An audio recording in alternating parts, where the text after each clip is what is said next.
You know, these are the things. They don't pay me to go on stage. I do that for free. I do that because I fucking love it. I get paid. It's like when you shoot a movie. You get what scale? $6.80 a fucking day? Oh, shit. The power's back on. There you go. See what happens, guys? You just got to be fucking patient. Everybody was jumping up and down. Mike came. He's like, people going to hear the compressor. Listen, what do they rather hear?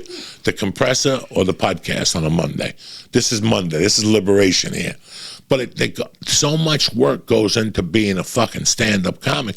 You know, when you have a band, when you have 5 guys in a band, like I just heard something that Mick Jagger books all his own plane tickets. Like he books the band's plane tickets and shit like that. You know, there's people that are very hands-on. I was very hands-on.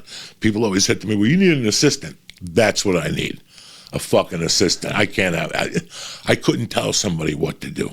You know what I'm saying? Like, oh, can you pick up my dry cleaning? You know what an assistant is in Hollywood for you people who are going to college and going, well, I'll get my job as an assistant now, meet people. No, you're not going to meet nobody. You're going to meet other dog walkers. That's who you're going to meet. When you're walking dogs, you're going to meet other assistants when you go to the dry cleaners to pick up some jerk-off shirts. That's who you're going to meet.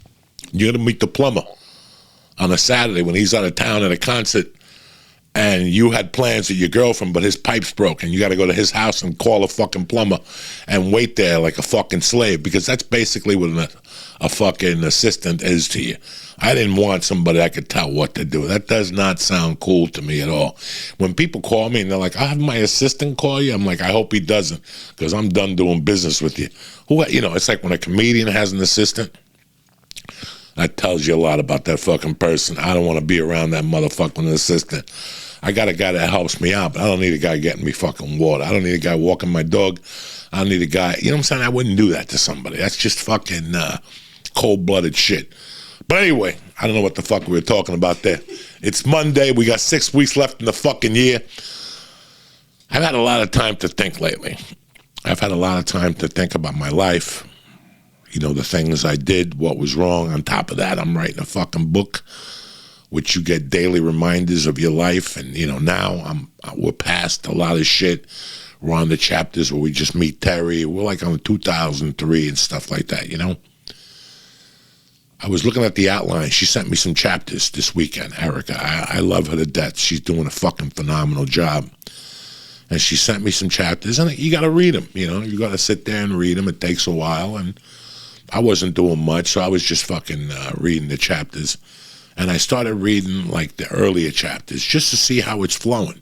I think she sent me, like, I don't know, 4 chapters. And then I wanted to read the 4 prior to see how it's flowing. You know, it took about an hour, no big fucking deal.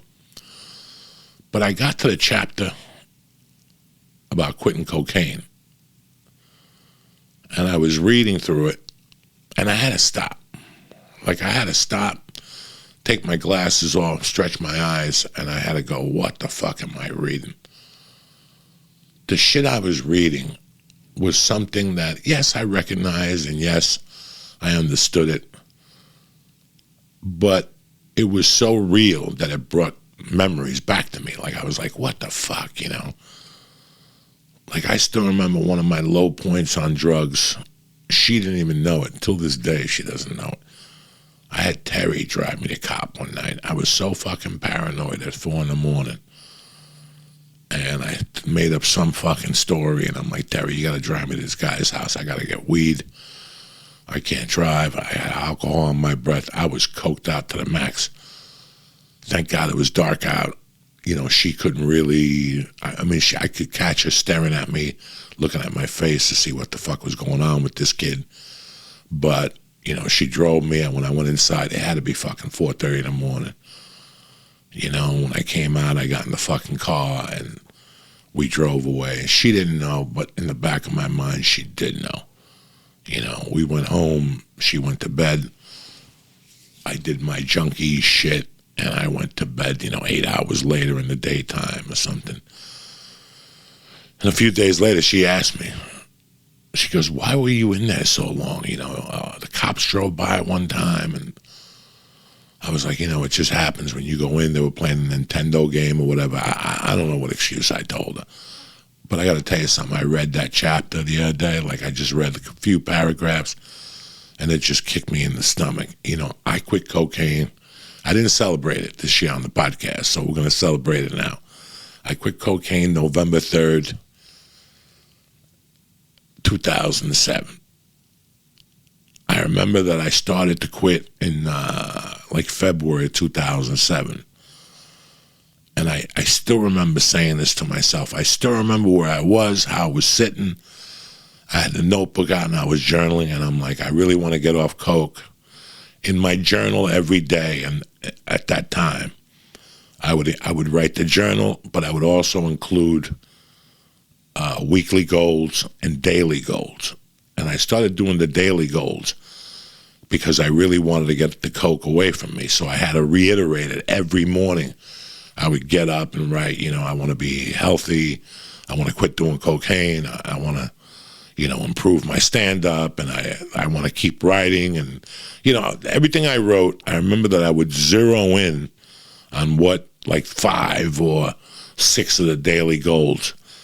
And 5 of them were goals that I wanted to reach, but I knew I could not reach while I was doing cocaine. I remember looking at them and going, this is fucking ridiculous that I'm writing this out, because I'm just going to keep doing it again today. But it didn't matter to me. I kept writing it every day. Daily goals, quit cocaine, be a better boyfriend, fucking kill at the Comedy Store. Everything that I really wanted wasn't going to happen until I quit cocaine. And I remember that Marilyn Martinez died November 3rd. It's the same day as Rick Ramo's birthday. God rest her soul. I was headed to New York. I came to New York to do the Hoboken Police Department benefit and the North Bergen basketball team benefit. And I'm not going to lie to nobody, that Friday, Friday night, I had the Hoboken benefit. I was surrounded by cops. I did my thing. A couple friends went down to see me.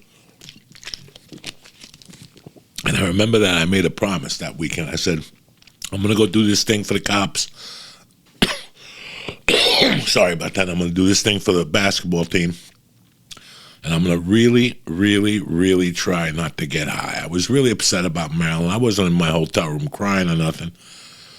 But I was upset about Marilyn because she had told me 2 weeks earlier when I went to visit her.